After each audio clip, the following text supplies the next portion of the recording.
En el nombre del Padre, del Hijo y del Espíritu Santo. Amén. Queridos hermanos, hoy queremos ofrendar un homenaje muy importante a todos los hermanos que a través de los sismos que se han dado en nuestra nación mexicana en diferentes años han sido llamados a la casa de Dios. Es una herida importante en nuestra nación mexicana. Es un dolor muy grande ver tantas familias pues incompletas, destruidas a razón de esta situación natural que nos ha acompañado curiosamente en muchos años el mismo día, en diferentes horarios, y pues ha dado como resultado pues la pérdida de algunos seres queridos. Pedimos su eterno descanso, la fortaleza de los familiares, y por supuesto también es muy importante pedir el eterno descanso de estos hermanos.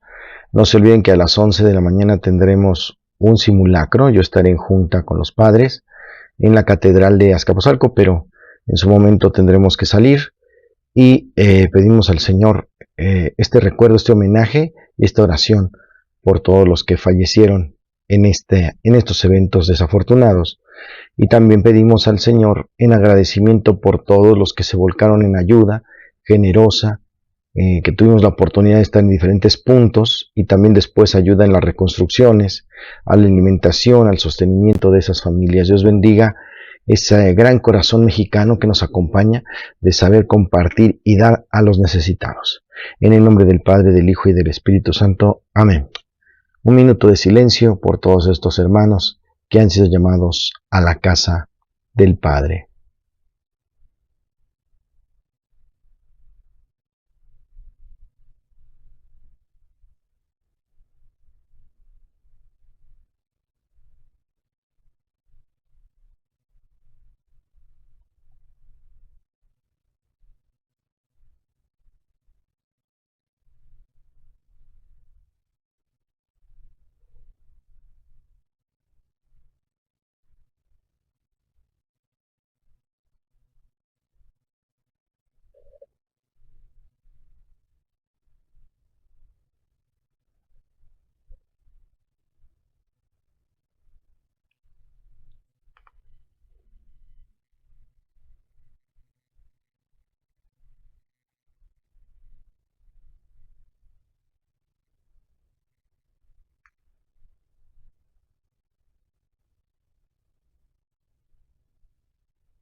Viva nuestra nación mexicana, somos Fuerza México.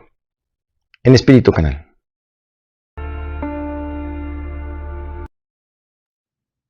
Lectura del Santo Evangelio según San Lucas capítulo 7, versos del 36 al 50.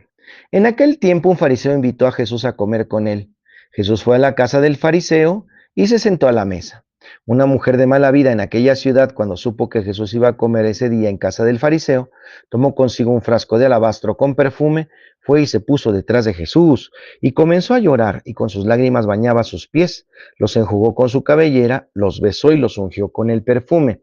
Viendo esto, el fariseo que lo había invitado comenzó a pensar: si este hombre fuera profeta, sabría qué clase de mujer es la que lo está tocando, sabría que es una pecadora. Entonces Jesús le dijo: Simón, tengo algo que decirte.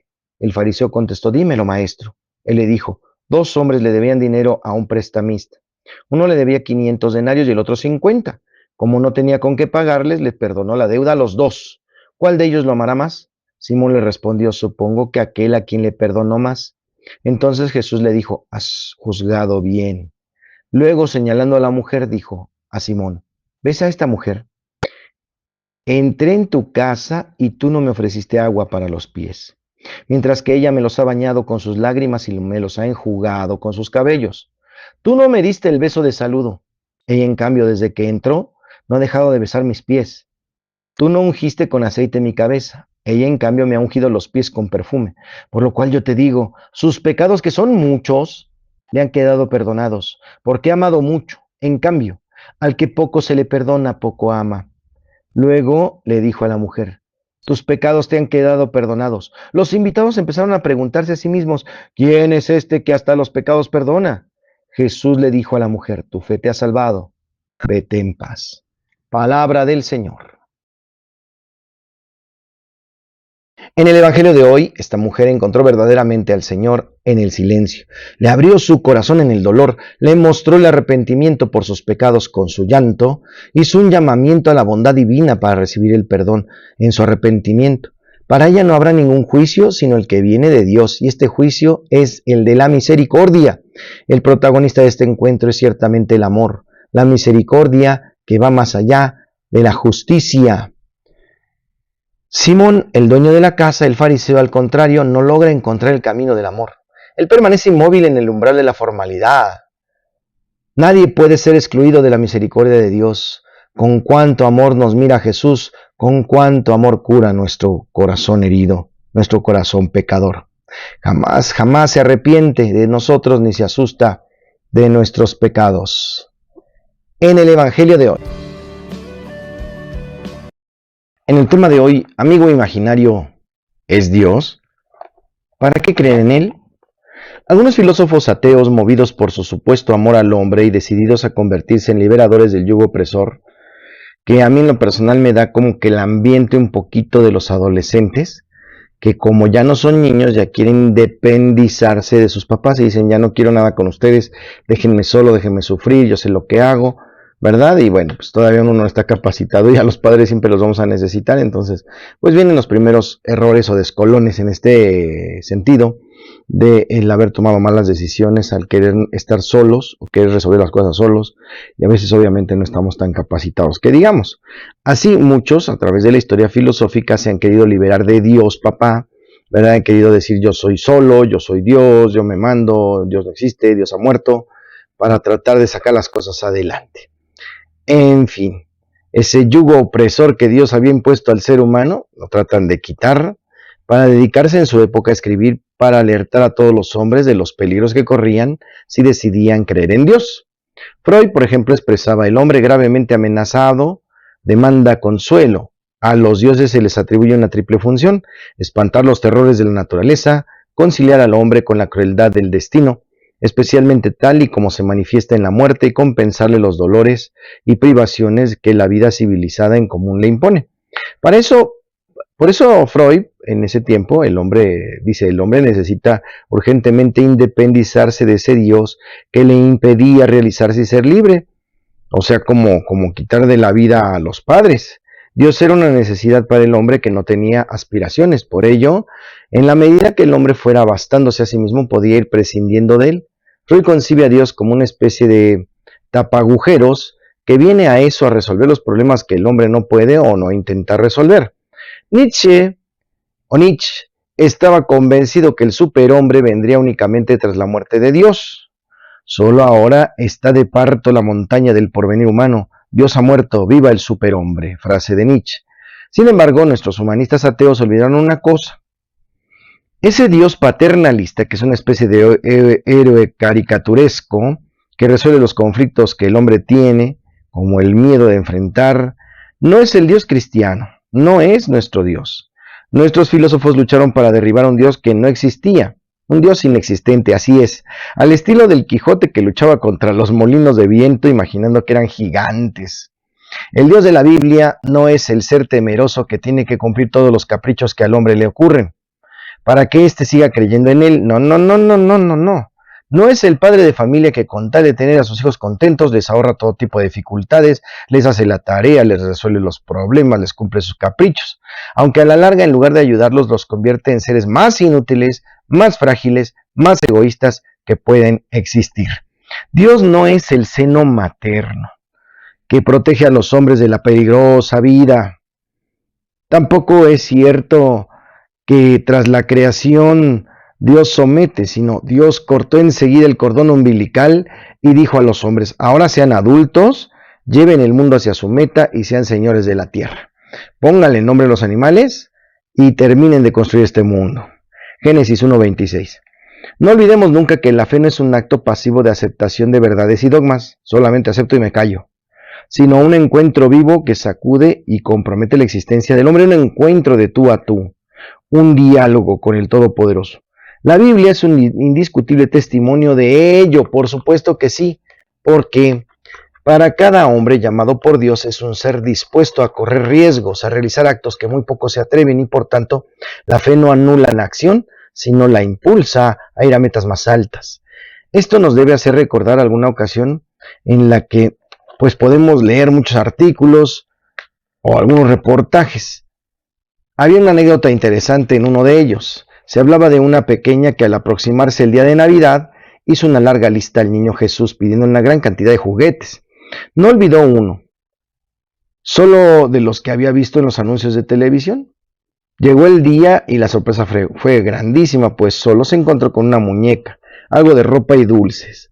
La niña, sin ningún problema, abrazó a su muñeca, le puso un nombre y comenzó a jugar con ella. Su padre miró todo con atención, pero no quiso perder la oportunidad de cuestionar a su hija, pues él era un libre pensador que no compartía ideas religiosas, que su esposa había comunicado a su hija y le dijo a la niña: «Parece, hija, que Dios no te escuchó». La niña se dio la vuelta y mirando a su padre con firmeza le respondió: «Sí me escuchó, papá, solo que no me hizo caso». El papá guardó silencio, pero ese día aprendió una gran lección. Así es, Dios no quiere ahorrarnos el sudor y el esfuerzo que la vida representa. Él no está al lado de nuestro ser para cambiar todo por arte de magia y suavizarnos el camino, allanarnos el camino. Él está con nosotros impulsándonos interiormente con su gracia. Él es nuestra fuerza. Éxodo 15:2, Salmo 118:14, Isaías 12:2. Él no nos sustituye, nos fortalece. El Evangelio de Juan nos da un ejemplo muy claro. Yo soy la vid y ustedes son los sarmientos. Sin mí ustedes nada pueden hacer. Juan 15:5. Él actúa a través de nosotros y por medio de nosotros. Somos la obra de sus manos, llamados a transformar el mundo con nuestras propias manos, haciéndolo un lugar donde reine el amor y la justicia. Para sembrar hay que cansarse, pues sólo así se disfruta la cosecha. Ya San Ignacio decía: actuar como si todo dependiera del hombre, confiar como si todo dependiera de Dios. Por lo tanto, creer en Dios no significa escapar de nuestras responsabilidades. No es el opio del pueblo, para nada, sino asumir con valor y con generosidad la misión que Dios nos ha confiado. Todavía hoy existen muchas personas que se escudan en su supuesta libertad para despojar su vida de la presencia de Dios, con la única finalidad de que no haya alguien que cuestione sus actos y les exija responsabilidad. Muchos dicen no creer en Dios solo por comodidad y por falta de valentía, ya que creer en Dios nos exige ser responsables con el mundo que tenemos y eso cuesta. Ya estamos en Santos y Conversos. Hoy celebramos a San Genaro y los compañeros mártires. San Genaro, patrono de Nápoles, es famoso por el milagro que generalmente ocurre cada año en este día desde hace siglos. Su sangre se licúa ante la presencia de todos los testigos que deseen asistir. Nápoles y Benevento se pelean el nacimiento de San Genaro.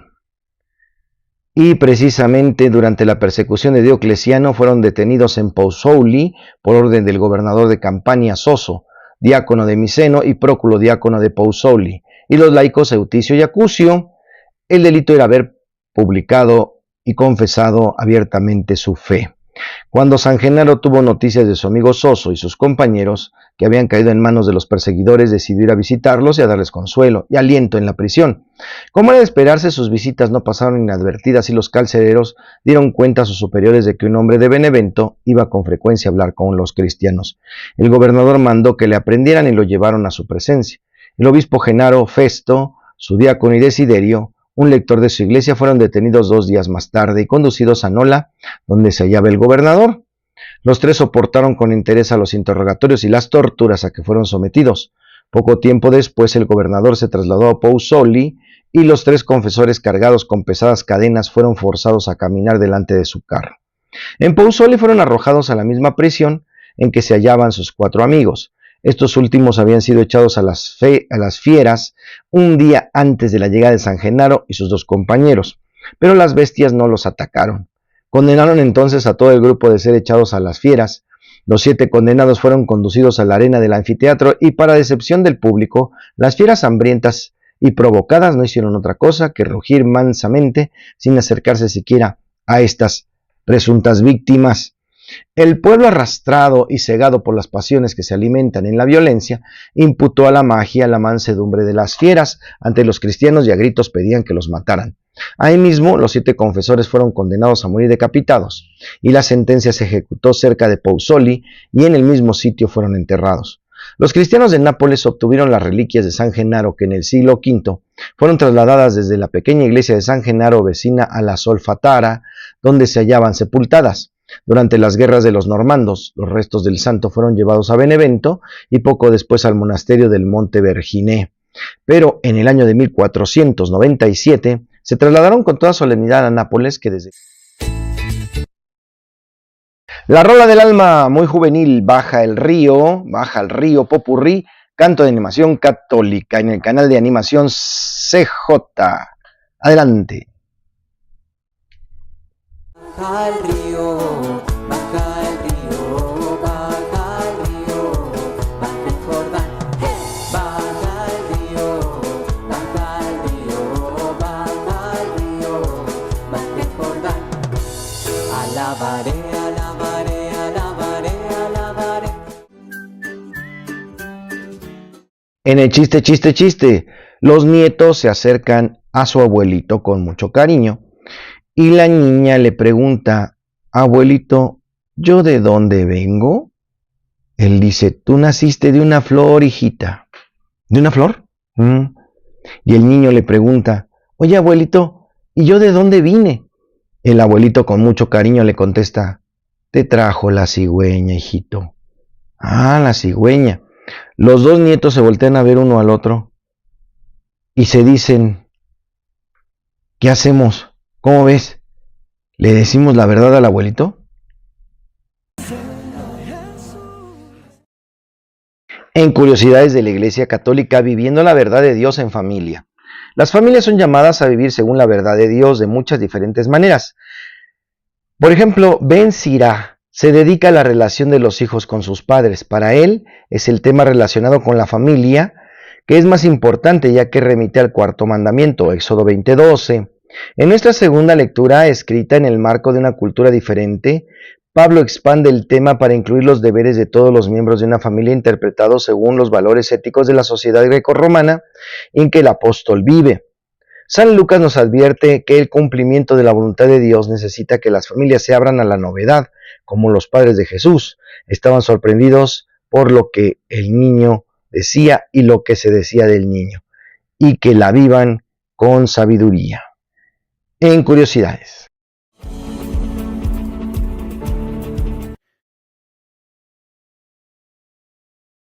La buena onda, hermanos, gracias a todos por mandarnos sus oraciones.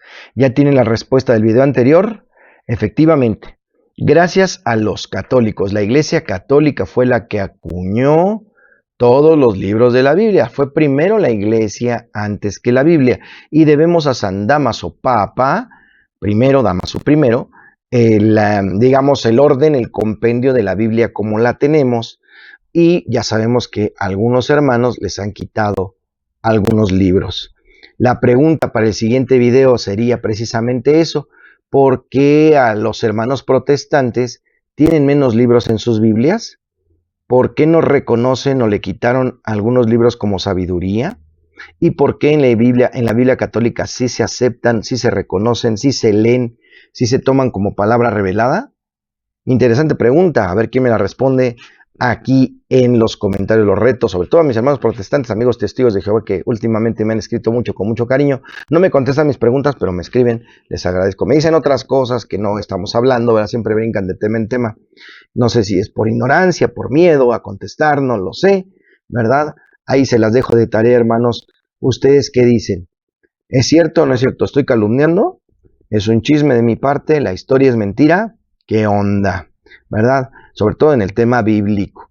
Y los quiero invitar cordialmente a todos, vénganse, entrada libre, obra de teatro, El mundo de los adultos, un mensaje muy importante. ¿Qué opinan los niños de nosotros, los adultos? Hay mucho que criticar en nuestras vidas por el mal ejemplo que les damos. Los invito a ver esta puesta en escena con grandes actores, grandes actrices de nuestro taller de teatro Santa Lucía. Precisamente aquí en Santa Lucía será nuestra presentación este 21 a las 7 de la noche. Los esperamos de corazón. Tráiganse sus paragüitas, esperemos en Dios que no llueva, pero sobre todo que la pasen muy bien y que nos den su crítica acerca de esta obra. Invito también a los hermanos protestantes que me digan cierto o no es cierto que esta obra tiene mucha verdad, mucha razón de lo que todos vivimos. No estamos exentos en este mundo difícil. Reciban la bendición. El Señor les guarde, les protege y les bendiga. Haga resplandecer su rostro sobre ustedes y les conceda la paz. Que les bendiga el Padre, el Hijo y el Espíritu Santo. Amén. Dios me los cuide y me los bendiga. Yo soy el Padre Jorge Arturo Moreno, muy contento este jueves sacerdotal de pedirle al Señor por todos nuestros hermanos. Al ratito nos vemos en la junta y también en el simulacro. Tengan mucho cuidado, no se vayan a espantar. Un abrazo desde Santa Lucía, Escapozalco. Yo soy el Padre Jorge Arturo Moreno. Denle like y suscríbanse. Gracias, hermanos que nos contestan.